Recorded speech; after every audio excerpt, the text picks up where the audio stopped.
Kaba siya, ginatahan tilapia naman ang aking recipe. Bahala na kayo.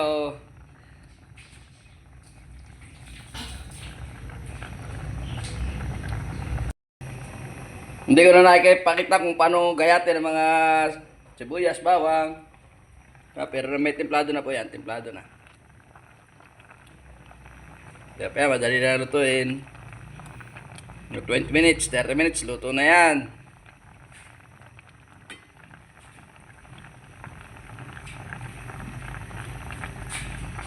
Tapos yan. Sili, pampabango. Siyempre, hindi na mawala ang kanin. Yan, hindi pala kumukulo. Okay.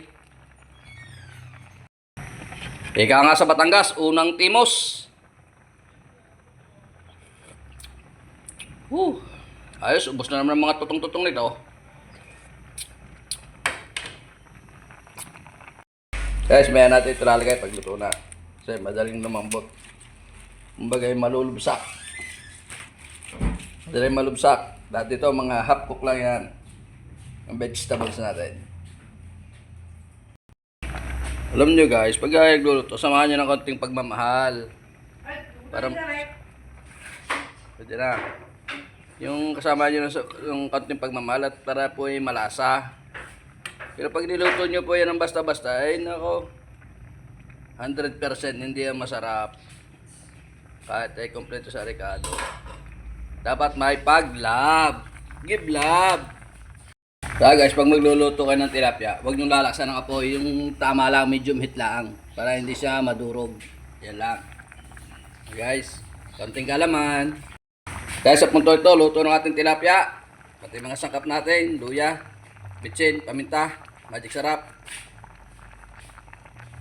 Okay, okay na po yan. Lagay na natin po ang ating best vegetable. Pampaganda ng kutis to, pampaganda ng kalusugan. Sa mga nagtatanong kung ano po ito po ay pechay. Pechay Tagalog po, hindi pechay Bagyo.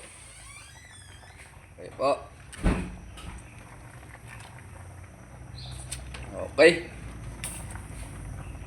Okay. Ilang saglit lang. Luto na po ang ating ginataang tilapia for today.